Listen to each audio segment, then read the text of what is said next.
Bem-vindo, minha aluna, meu aluno, você que me acompanha nesse momento. Momento esse em que nós estamos entrando em contato com alguns filósofos modernos que fizeram parte desse tempo e hoje nós então vamos absorver e entender um pouco da filosofia do Arthur Schopenhauer. Esse filósofo também que tem a apresentar algumas questões que são interessantes e que devem ser refletidas a cada um de nós. Perguntas que a gente pode pensar, usar para pensar nesse primeiro momento, descrevam para mim, digam para mim o que é o mundo. Ao mesmo tempo, de que forma vemos o mundo? A outra questão também, a percepção que temos do mundo de hoje é a mesma que de muitos anos atrás? Será que a percepção que temos hoje é a mesma para todo mundo?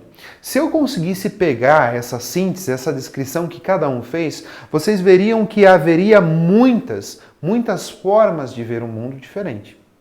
E que, com certeza, nós teríamos uma resposta de que a percepção do mundo ela vai mudando. A percepção das coisas ela vai se alterando conforme o tempo vai passando. É aí que nós encontramos, então, o pensamento do Arthur Schopenhauer. Ele foi um crítico muito forte do Hegel, porque ele dizia que o Hegel, esse filósofo que nós vimos na nossa aula passada, ele fez uma filosofia vendida, uma filosofia que foi encomendada.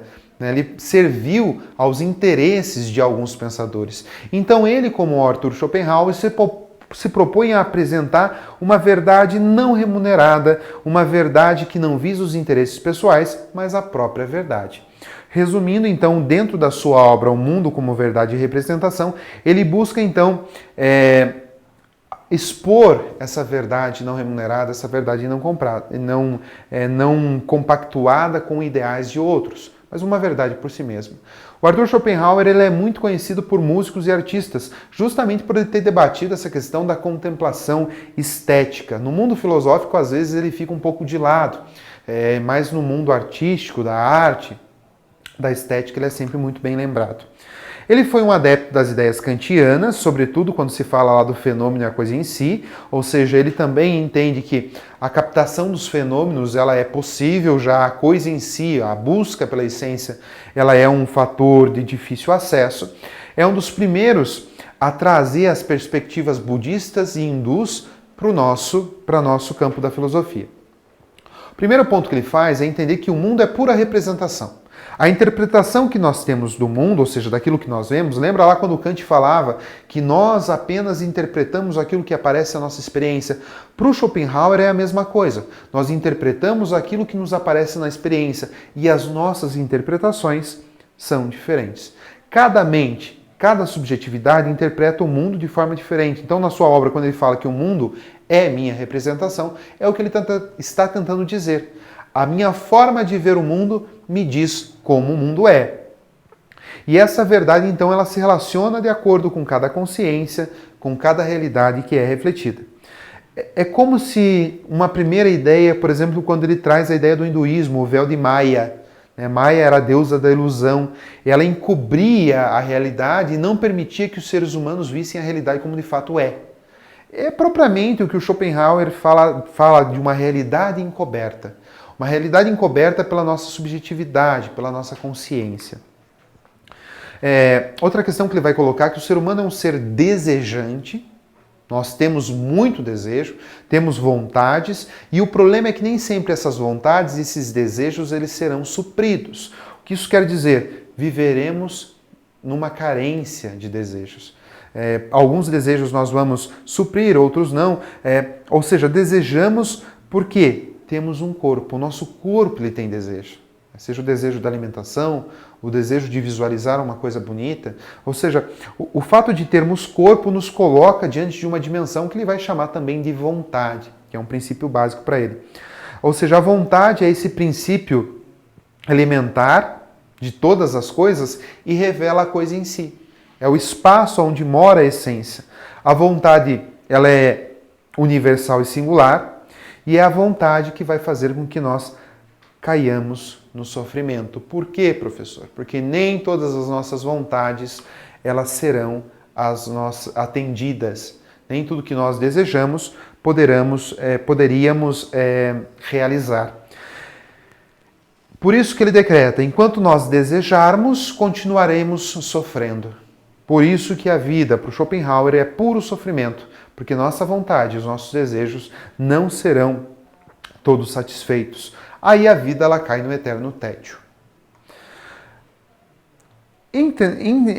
Em compensação, nós temos aí um Schopenhauer que ele é pessimista em relação à metafísica, esse conhecimento das coisas que vão além da realidade. Mas ele chama atenção para o que ele vai chamar de prazer estético. A observação, por exemplo, das obras de arte. O que o artista quer transmitir. Então, quando um artista faz um quadro, uma escultura, ele acaba apresentando para nós a vontade dele. E quando nós entramos em contato com essa obra de arte, com esse quadro, com essa escultura, nós acabamos enxergando e visualizando aquilo que o artista quer transmitir. Então, uma das formas de nós acessarmos a nossa vontade, exteriorizarmos a nossa vontade e, é claro, deixarmos de sofrer um pouco, é a prática da arte. É engraçado porque ele dá muito valor à música. E quando nós estamos tristes ou quando nós estamos alegres, veja só como o nosso gosto musical ele vai se alterando. Quando nós ouvimos uma música que nós gostamos, como que o nosso modo de ser, o nosso jeito, ele vai se transformando. Então, é claro que ele vai considerar a vontade como sendo superior à razão e que ela pode ser controlada pela expressão artística. Como se livrar do sofrimento? Como sair do sofrimento?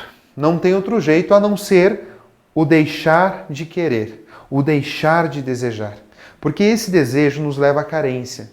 Nós carecemos de objetos que nós não temos e por isso nós sofremos. E nós podemos então deixar de querer. Nós não podemos deixar de querer, porque faz parte do nosso dia a dia. Nós não conseguimos deixar de querer, faz parte do nosso corpo. Nós não conseguimos deixar de ter vontade. É por isso que ele diz, estamos destinados ao sofrimento, não tem o que fazer. Porém, existe uma possibilidade de nós superarmos. Nós podemos superar esse deixar de querer, desde que nós tenhamos uma postura ética diante da vida. Não é cair num contexto ruim, pessimista, mas é trazer essa postura ética, esse agir. E é claro que a experiência estética, então, ela se torna um caminho para isso. O contemplar a arte, contemplar a arte é entrar em contato com a vontade criadora. É aqui que a gente está dentro de uma percepção budista. O budista também entende que os nossos desejos proporcionam sofrimento na nossa vida. E é fundamental libertar-se dos desejos para que a gente tenha uma vida plena, uma vida feliz. Por isso, convém que nós, nesse momento, façamos aí a nossa contemplação de vida, nos libertemos do desejo, nem que seja pela arte, como dizia o próprio Schopenhauer. Deixo para vocês duas questões. Como você se sente quando entra em contato com as artes? A música, os quadros, as esculturas. Como você controla os seus desejos? São perguntas que precisam ser trazidas ao nosso dia a dia e enfrentadas. Agradeço a todos vocês e até a nossa próxima aula.